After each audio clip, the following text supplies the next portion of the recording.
Good afternoon students. अपना आज का क्लास 12 लेसन नंबर 9 विद्युत चुंबकीय प्रेरण। आज का जो अपना टॉपिक है अन्योन्य प्रेरण, जिसको अन्योन्य प्रेरकत्व के रूप में भी पढ़ा जाता है, और अन्योन्य प्रेरण गुणांक जिसका मान होगा हमें ज्ञात करना रहेगा। सबसे पहले आप इस चीज को सुनिए। यहाँ जो संभावित सवाल हमारे पास होंगे आज की मुश्किल से 2 मिनट के भीतर आपको माध्यमिक शिक्षा बोर्ड में आए हुए इससे संबंधित जो 2 मिनट की हमारी वीडियो है, इसमें आपको 2 सवाल आपको मिलेंगे। पहला सवाल यह है कि अन्योन्य प्रेरण के सिद्धांत पर आधारित किसी युक्ति का नाम लिखिए। तो स्टूडेंट, ट्रांसफार्मर एक ऐसी प्रायोगिक युक्ति होती है जिसमें अन्योन्य प्रेरण का उपयोग किया जाता है या अन्योन्य प्रेरण की घटना पर आधारित होती है। दूसरा, इसी का उल्टा कर दीजिए, ट्रांसफार्मर किस घटना पर आधारित होता है, तो आपका आंसर बनता है अन्योन्य प्रेरण। देखिए, कई स्टूडेंट्स यहां पर अन्योन्य प्रेरण गुणांक लिख देते हैं, वो गलत है। आपको केवल आपका आंसर क्या लिखना है, अन्योन्य प्रेरण। ये आपका सही आंसर माना जाएगा। चलिए अपन आगे बढ़ते हैं। अन्योन्य प्रेरण, देखिए स्टूडेंट, इसके पहले वाली वीडियो में हमने पढ़ा था स्व प्रेरण या स्व प्रेरण गुणांक, स्व प्रेरकत्व के बारे में हमने पढ़ा था, जिसमें हमने कहा था कि हम जिस कुंडली में धारा प्रवाह करते हैं उसी कुंडली में संबद्ध चुंबकीय फ्लक्स में परिवर्तन के कारण कुंडली में प्रेरित विद्युत वाहक बल और धारा उत्पन्न होती है। ठीक है ना।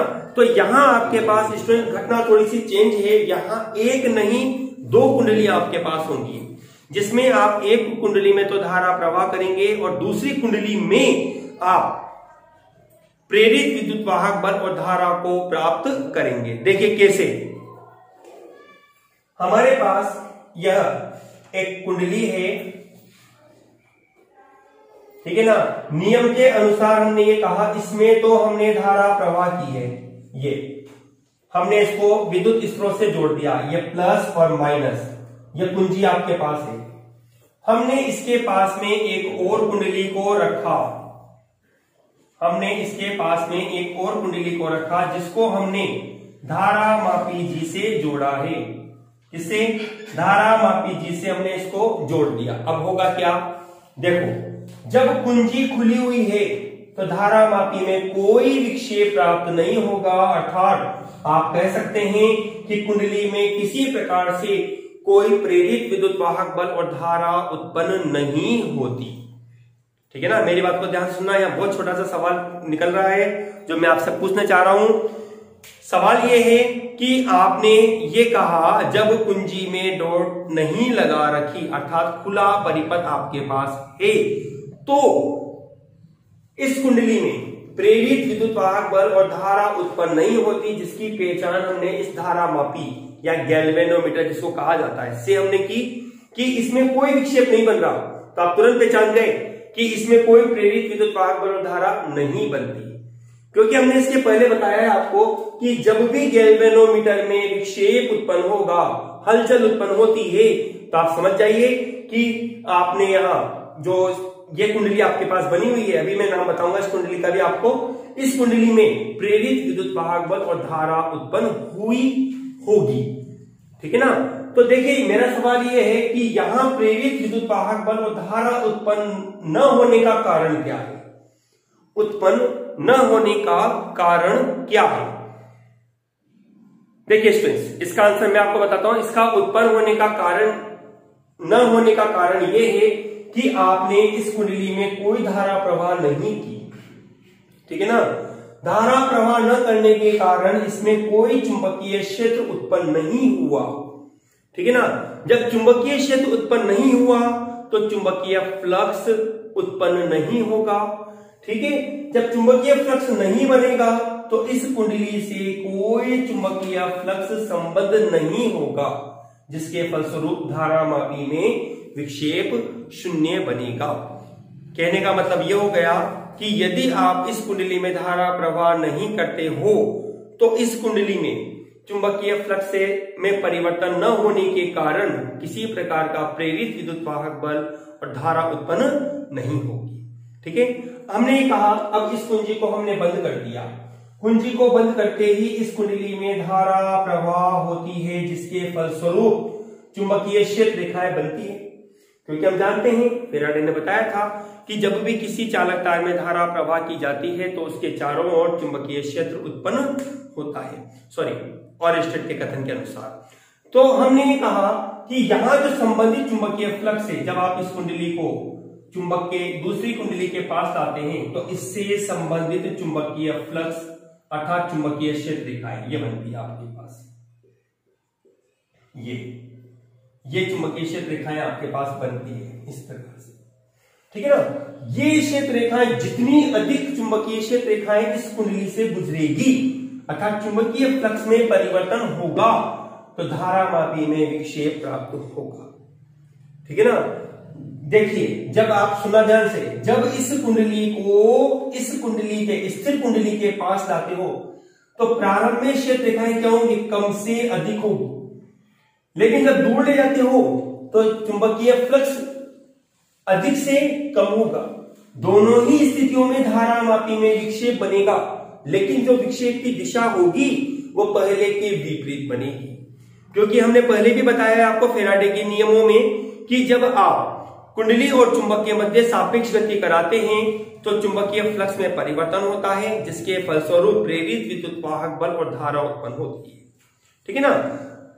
जब आपके पास चुंबकीय फ्लक्स कम से ज्यादा जाता है तो विक्षेप आपके पास आता है दाहिनी ओर, और जब अधिक से कम आता है तो विक्षेप आपके पास आएगा बाईं ओर। ये डिपेंड करता है धारा प्रवाह की प्रवृत्ति पर कि आपने धारा का प्रवाह किस दिशा में रखा, ठीक है। चलिए, जिस कुंडली में हम धारा प्रवाह करते हैं उस कुंडली को प्राथमिक कुंडली पी करते हैं। हमने इसको पी नाम दे दिया, प्राइमरी कॉइल। ध्यान से सुनना, क्योंकि हम इसी के नियमों के आधार पर चलेंगे। जिस कुंडली में धारा प्रवाह की जाती है उस कुंडली को प्राथमिक कुंडली पी कहा जाता है, और जिस कुंडली से संबद्ध चुंबकीय फ्लक्स में परिवर्तन होता है उसे द्वितीयक कुंडली, जिसको हमने नाम दे दिया एस, सेकेंडरी कॉइल के नाम से हम उसको जानते हैं, ठीक है। इस घटना के आधार पर देखिए, हम अन्योन्य प्रेरण गुणांक का फॉर्मूला यहां प्राप्त करने जा रहे हैं, जिसके आधार पर अपन ये करते हैं। हमने धारा प्रवाह की किसमें, प्राथमिक कुंडली पर। मान लीजिए धारा आई है, प्राथमिक कुंडली को मैंने 1 दे दिया, यहां चुंबकीय फ्लक्स बनता है फाई, जिसको द्वितीय कुंडली से संबंधित है, इसलिए मैंने 2 बोल दिया।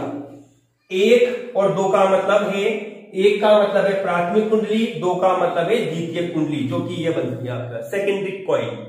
तो हमने कहा कि जब प्राथमिक कुंडली में धारा I1 प्रवाहित की जाती है तो द्वितीयक कुंडली से संबद्ध चुंबकीय फ्लक्स का मान प्रवाहित धारा I के समानुपाती होता है। जैसा अपने स्वप्रेरण में पढ़ा कि फाई समानुपाती I, क्योंकि वहां एक ही कॉइल थी तो 1 और 2 का कोई चक्कर ही नहीं था, लेकिन यहां 2 कुंडलियां हैं आपके पास, इस वजह से एक को आपने पहला, दूसरे को आपने 2 दे दिया।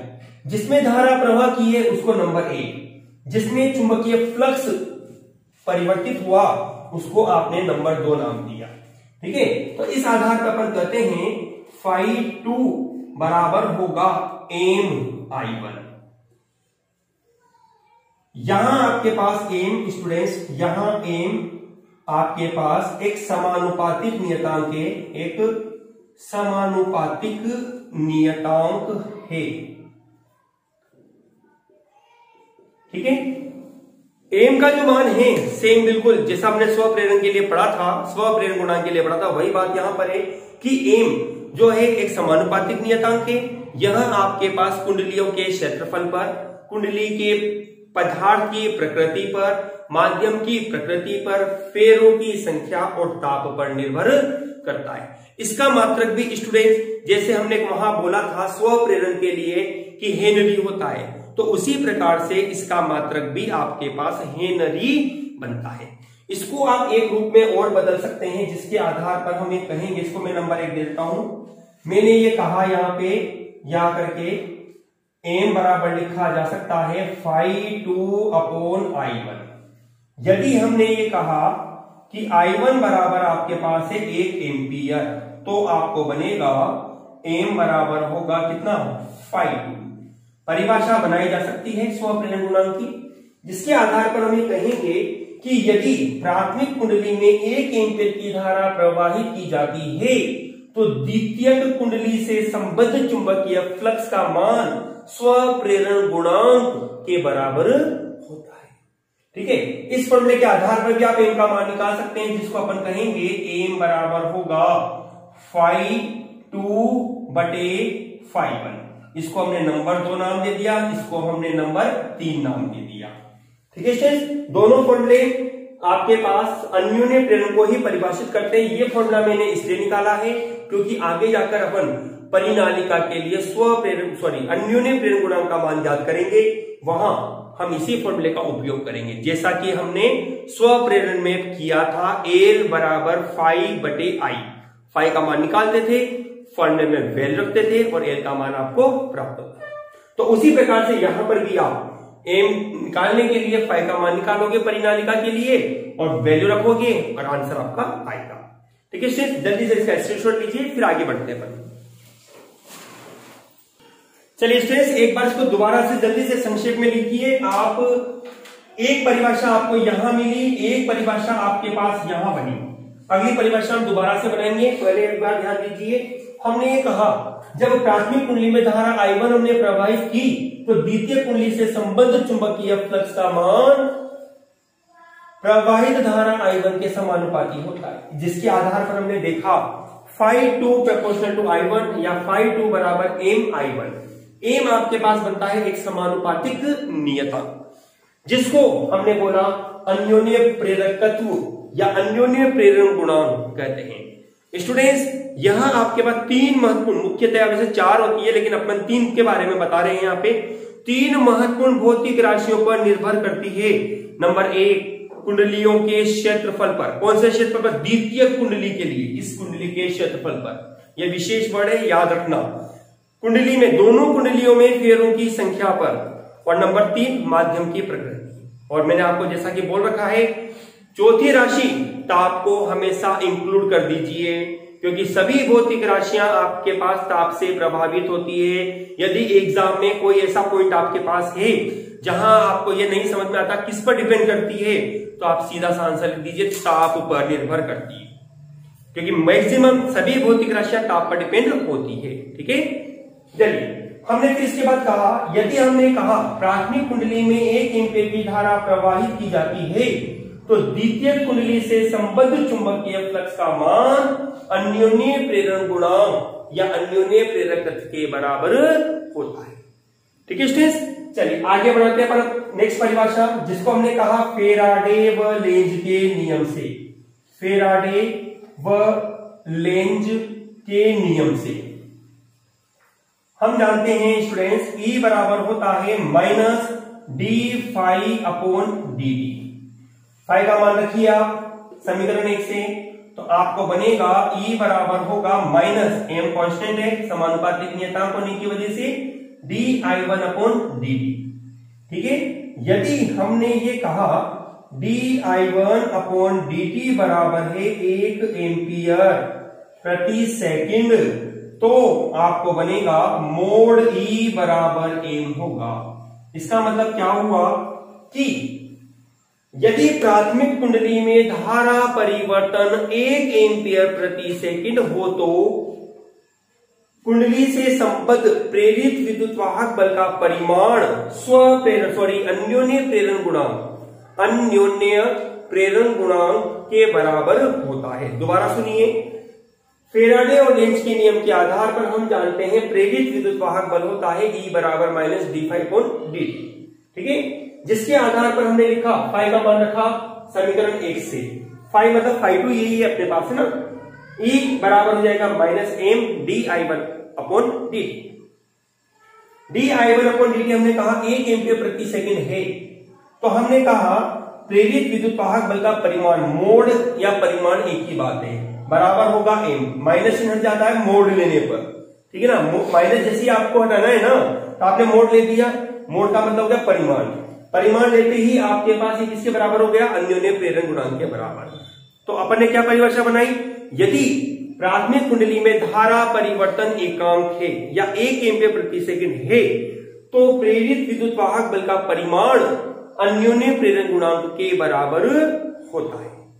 ठीक है स्टूडेंट्स, ये तो हमने जो पढ़ा अभी तक, अन्योन्य प्रेरण से संबंधित था पॉइंट, जिसके आधार पर हमने अन्योन्य प्रेरण गुणांक को हमने परिभाषित किया। अब स्टूडेंट्स इससे संबंधित मैं 3 महत्वपूर्ण बातें आपको बता रहा हूं। नंबर 1, मैं इसको मिटा देता हूं डायग्राम को।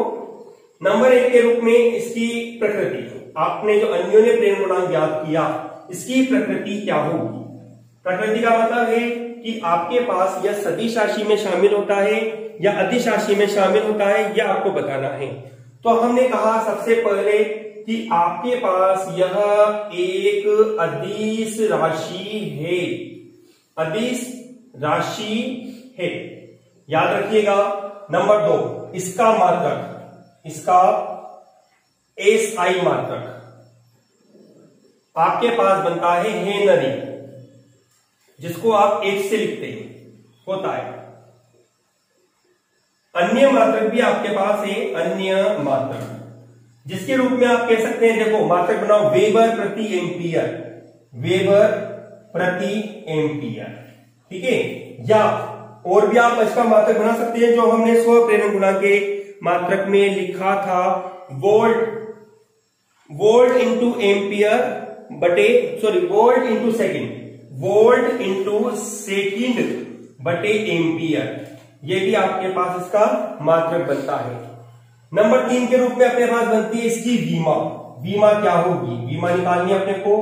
वीमा अपने पास बनती है इसकी M1 L2 T minus 2 A minus 2, M1 L2 T minus 2 A minus 2 इसकी वीमा होती है।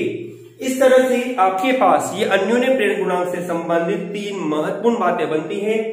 यह एक अदिश राशि है, इसका एसआई मात्रक हेनरी होता है, अन्य मात्रकों के रूप में वेबर प्रति एम्पियर या वोल्ट इंटू सेकेंड बटे एम्पियर भी आप, या वेबर प्रति एम्पियर भी इसका मात्रक यूज में ले सकते हैं, लेकिन मोस्टली हेनरी ज्यादा होता है यूज में। न्यूमेरिकल में हेनरी क्वेश्चन में ज्यादा देता है। वीमा आया हुआ सवाल है, अन्योन्य प्रेरण गुणांक की वीमा लिखी है, तो वीमा आपके पास बनती है M1 L2 T minus 2 A minus 2। अन्योन्य प्रेरण गुणांक और स्व प्रेरण गुणांक दोनों की वीमा एक जैसी होती है, मात्रक भी एक जैसा होता है और प्रकृति भी एक जैसी होती है, ठीक है ना। मैंने इसके अलावा यहां आपको एक चीज और बताई कि अन्योन्य प्रेरण गुणांक किन राशियों पर निर्भर करता है, उसको हमने पहले बताया, दोबारा फिर रिपीट कर देता हूं। यह आपके पास द्वितीय कुंडली के क्षेत्रफल पर, दोनों कुंडलियों में फेरों की संख्या पर, माध्यम की प्रकृति पर और ताप पर निर्भर करता है, ठीक है स्टूडेंट्स। इसके बाद अब हम टॉपिक लेते हैं 2, धारावाही परिनालिका के लिए अन्योन्य प्रेरण गुणांक। जल्दी से आप इसका स्क्रीनशॉट लिखिए और अपनी कॉपी में नोट करिए। चलिए स्टूडेंट्स, हमने अन्योन्य प्रेरण को पढ़ लिया, अन्योन्य प्रेरण गुणांक को परिभाषित कर लिया, इसकी विशेषताएं देख ली, इसके विशेष तथ्य देख लिए, ये किस राशि पर निर्भर करता है उसको भी हमने देख लिया। अब स्टूडेंट्स, हम अन्योन्य प्रेरण गुणांक का एक आवश्यक सूत्र व्युत्पन्न करने जा रहे हैं, जो कि परिनालिका के लिए बनता है। इसके पहले हमने जैसे स्व प्रेरण गुणांक के लिए परिभाषित किया था, तो उसी प्रकार से अन्योन्य प्रेरण गुणांक के लिए भी हम परिभाषित करेंगे, लेकिन शर्त याद रखिए, स्व प्रेरण की घटना में आपके पास केवल एकमात्र इकलौती परिनालिका थी, लेकिन यहां आपके पास 2 परिनालिका है। हमने टॉपिक डाला है बोर्ड पे, 2 समाक्षीय, 2 समाक्षीय। समाक्षीय का मतलब है एक ही अक्ष पर लिपटी हुई या एक दूसरे के भीतर रखी हुई, ठीक है ना, परिनालिका के लिए अन्योन्य प्रेरकत्व या अन्योन्य प्रेरण गुणांक, ठीक है स्टूडेंट्स। चलिए हम आगे चलते हैं। हमने ये कहा हमारे पास एक धारावाही परिनालिका है, सुनिएगा ध्यान से, चित्र को ध्यान से समझना। ये मेरे पास एक परिनालिका है जिसका अनुप्रस्थ काट क्षेत्रफल, ये जो मोटाई होती है अनुप्रस्थ काट क्षेत्रफल कहलाता है, जिसको हमने नाम दे दिया A। जैसा कि हमने कहा था कुंडली में धारा प्रवाह करते हैं, प्राथमिक कुंडली में, तो मैंने यहां क्या किया, इसको पहली परिनालिका हमने नाम दिया जिसमें हमने I1 धारा प्रवाहित की है।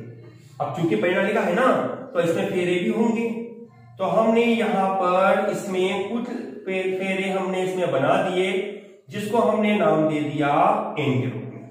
मतलब अपने पास यहां N1 फेरे हैं। धारा प्रवाह की तो चुंबकीय क्षेत्र बनेगा, जैसा कि हमने पहले पढ़ा है। हमने पढ़ा था कि परिनालिका के भीतर यह चुंबकीय क्षेत्र बनता है जिसको हम परस्पर समानांतर रेखाओं के द्वारा दर्शाते हैं। तो इसमें अपन यहां लैंग्वेज लिखते जाए, हम ये कहें माना N1 फेरे वाली व कैपिटल A अनुप्रस्थ काट क्षेत्रफल वाली धारावाही परिनालिका में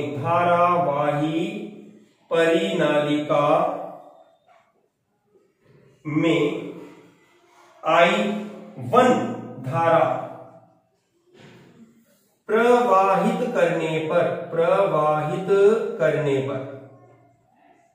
करने पर B1 चुंबकीय क्षेत्र उत्पन्न होता है।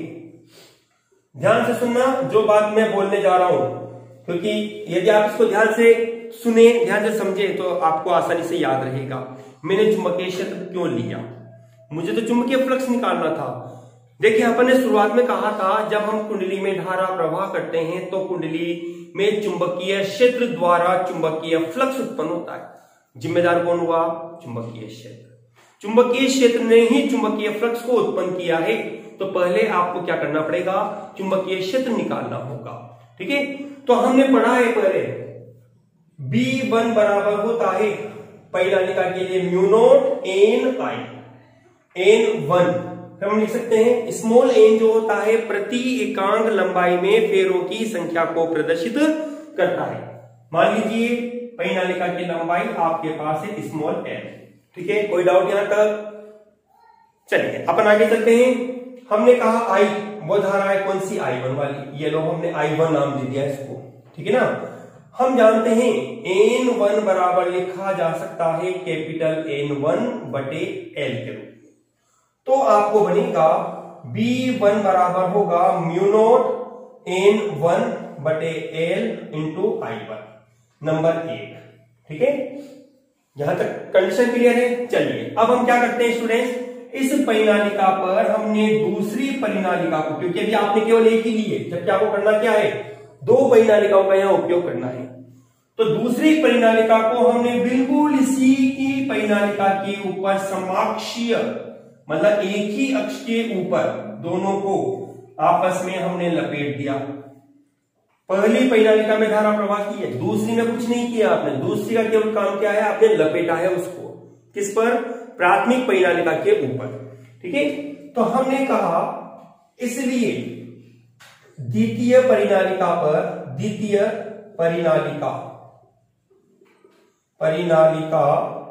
से संबद्ध चुंबकीय फ्लक्स परिभाषा के अनुसार अपन ने बोल दिया इसको 5-2 बोल दिया मैंने इसको। ठीक है ना, अपने पास बनेगा फॉर्मूले के आधार पर B1A, समीकरण नंबर दे दिया नंबर 2। ठीक है ना, अब आप जानते हैं ये केवल इकलौती परिभाषा है। हमने कहा परिनालिका में फेरों की संख्या, दूसरी जो परिनालिका है इसमें फेरों की संख्या N2 है, क्षेत्रफल वही A है आपके पास, लंबाई वही L है आपके पास। ठीक है ना, इसको हमने परिवर्तित नहीं किया, केवल परिवर्तन किसमें किया? फेरों की संख्या में। तो ये फ्लक्स जो है ये N2 फेरों से भी क्या होगा? संबंधित होगा, जैसा हमने पहले पढ़ा है स्वप्रेरण के लिए भी। ठीक है, तो हमने कहा यहाँ पे यदि द्वितीय परिनालिका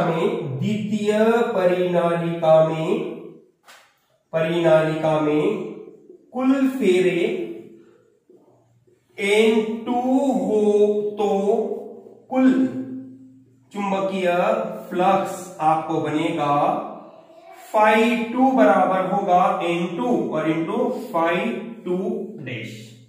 ठीक है, हमने कहा इसलिए समीकरण पहले तो आप 2 से मान रखो, इसमें 2 से आपको बनेगा Φ2 बराबर N2 Φ2 का मान रखा आपने कितना?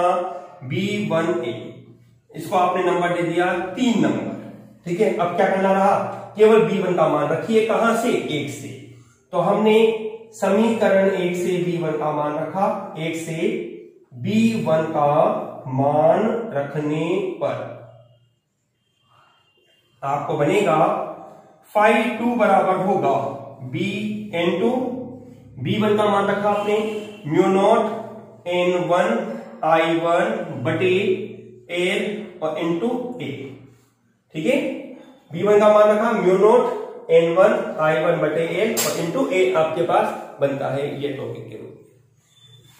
ये आपके पास आती है समीकरण नंबर 4। निकालना आपको क्या है, अन्योन्य प्रेरक तत्व, M का मान निकालना है।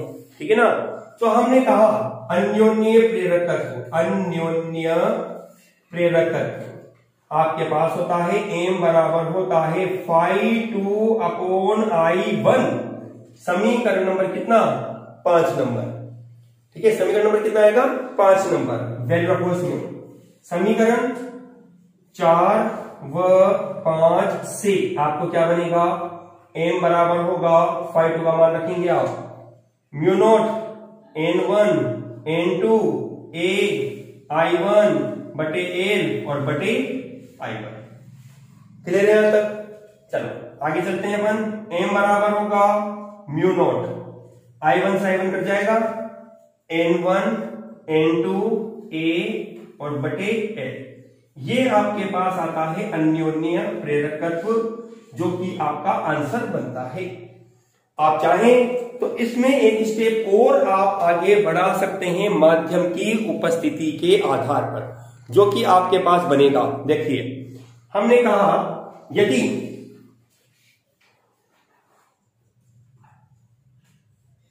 परिनालिका के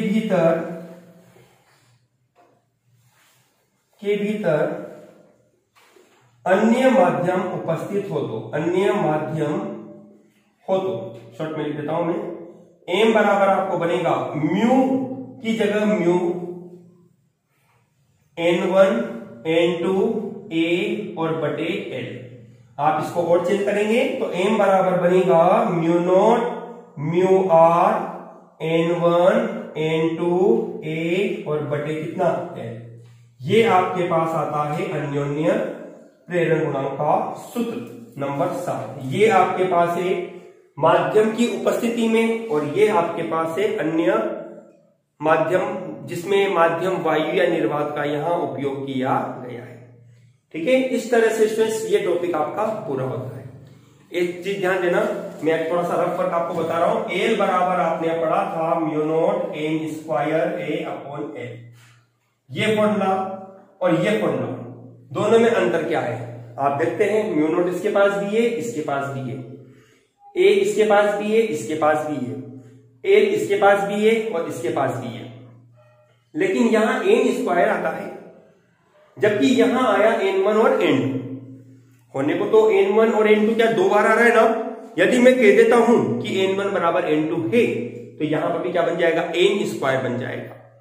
तो हम ये कहते हैं कि ये दोनों समीकरण है तो एक ही रूप, केवल अंतर यह बनता है कि यहां दो कुंडलियां उपयोग में ली जाती है, इसलिए N1 N2 लेते हो, जबकि यहां एक ही कुंडली होती है, इसलिए यहां पर N स्क्वायर उपयोग में लिया गया है।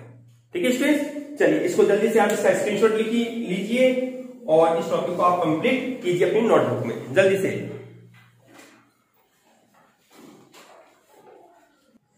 चलिए स्टूडेंट्स, अब मैंने आपको अन्योन्य प्रेरक तो पढ़ाया, अब मैं आपको कुछ इससे संबंधित कुछ खास न्यूमेरिकल जो अपने पास है, जो हमारी पहले वाली वीडियो और आज जो हमने पढ़ा उस पर आधारित है, के बारे में आज मैं आपको यहाँ पर कुछ सवाल पूछता हूँ, जो सॉल्यूशन के साथ मैं आपको बता भी रहा हूँ।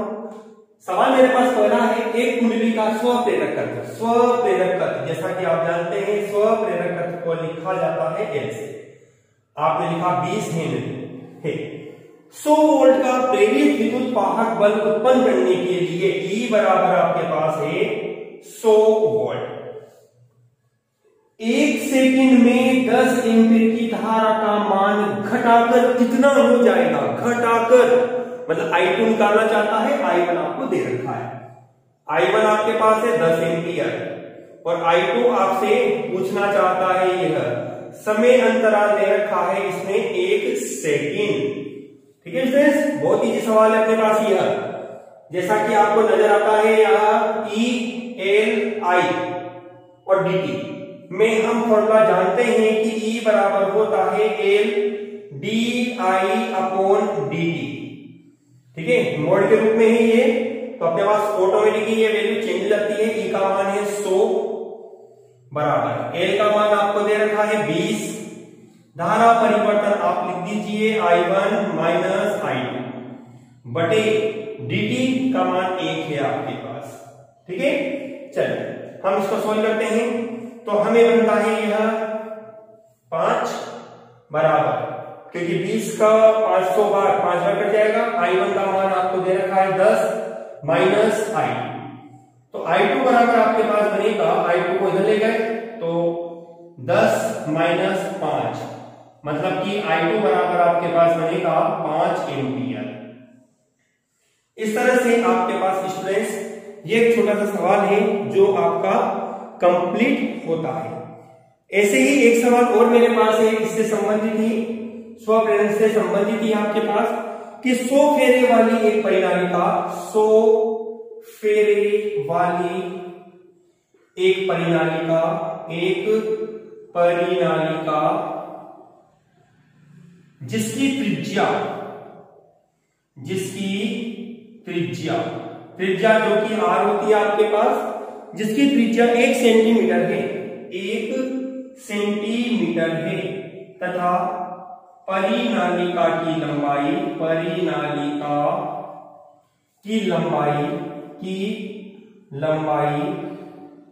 60 सेंटीमीटर हो तो, ठीक है ना, 60 सेंटीमीटर हो तो परिनालिका का स्वप्रेरकत्व क्या होगा? आपको ये चीजें याद रखनी है।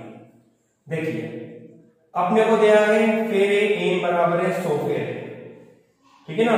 त्रिज्या r बराबर आपको दे रखी है 1 सेंटीमीटर, मीटर में बदल दो इसको, 1 इंटू 10 की घात माइनस के 2 मीटर।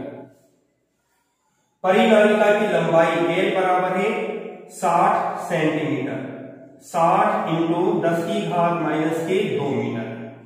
ठीक है, तो इसलिए हम जानते हैं, सॉरी L ये लंबाई है, इसको स्मॉल l से लिख देते हैं, वरना दोनों वर्ड एक जैसे हो जाएंगे। आपको L निकालना है, तो हम जानते हैं चूंकि कैपिटल L बराबर होता है mu naught n square a बटे L। ठीक है, म्यू नॉट आपके पास आप अच्छी तरह जानते हैं 4 पाई इंटू 10 की पावर माइनस 7 होता है। n स्क्वायर फेरों की संख्या है 100 का स्क्वायर बनेगा।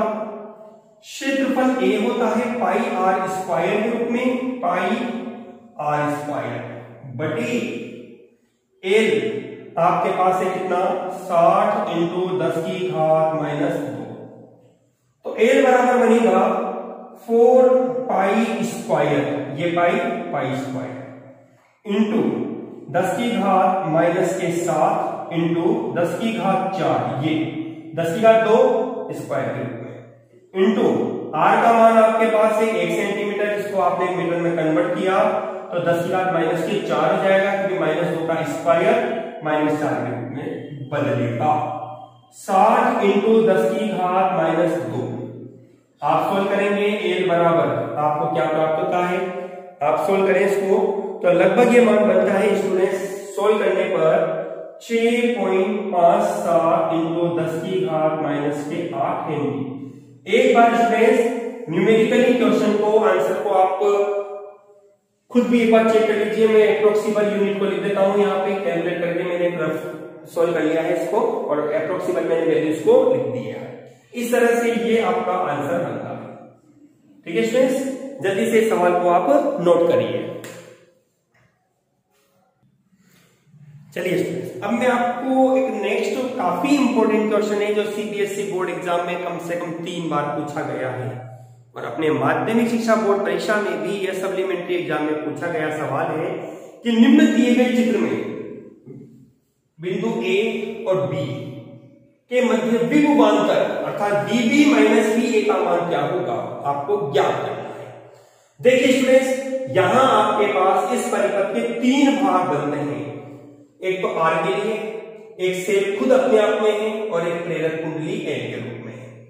तो क्योंकि विभवांतर की स्थिति है तो आर के सिरों पर जो विभवांतर है हम ओम के नियम की सहायता से ज्ञात कर सकते हैं। ये ऑलरेडी विभवांतर आपको दिया गया है तो चेंज करने की जरूरत है नहीं इसको। ये आपके पास है एल। इसके लिए सिरों पर विभवांतर ज्ञात करने के लिए आप प्रेरित विद्युत वाहक बल जो कि फैराडे और लेंज के नियम की सहायता से हम ज्ञात करते हैं का उपयोग कर सकते हैं। ठीक है स्टूडेंट्स, चलिए हम 3 स्टेप 3 वर्ग करेंगे।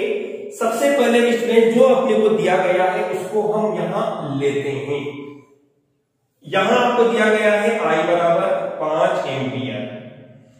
धारा परिवर्तन di/dt आपको दिया गया है 10⁻³ एम्पियर प्रति सेकंड की दर से घटती है, मतलब कि माइनस बोला है, दर से घटती है, इसलिए माइनस का चिन्ह यहां यूज में लिया जाता है। आर का मान आपके पास है 1 ओम, एल का मान आपको दे रखा है 5 मिली हेनरी, जिसको आप लिखेंगे 5 × 10⁻³ हेनरी। चलिए मैं इसके 3 भाग बना देता हूं, परिपथ के 1, 2 और यह 3 भाग। ठीक है स्टूडेंट्स, पहले हम VR निकालते हैं। VR बराबर होता है IR। I का मान आपके पास है 5 एम्पियर, R का मान आपके पास है 1, कितना हो जाएगा 5 वोल्ट। VR का मान हो गया, इसको मैंने नंबर दे दिया 1 नंबर।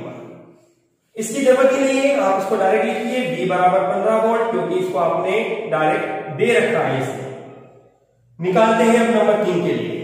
जैसा कि अपन जानते हैं फैराडे और लेंज के नियम पर आधारित है, जिसके आधार पर अपन कह सकते हैं मोड E या VL इसको बोल दीजिए बराबर होगा L di/dt। ठीक है, तो VL बराबर होगा L का मान आपने निकाला 5 × 10⁻³ इंटू di/dt माइनस के 10⁻³ आपके पास बनता है। ठीक है, जब इसको सोल्व करेंगे तो VL बराबर होगा -5 वोल्ट। नंबर 3, इसलिए आपको निकालना है VB माइनस VA।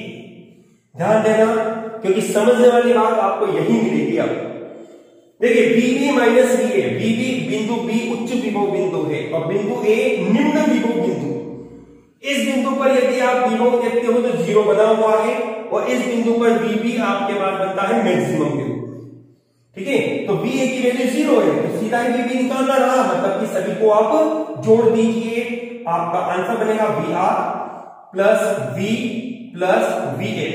ये तो हो गया VB का मान, माइनस ये हो गया 0, तो VR का मान कितना होगा आपके पास 5, V का मान प्लस के 15, VA का मान माइनस के 5।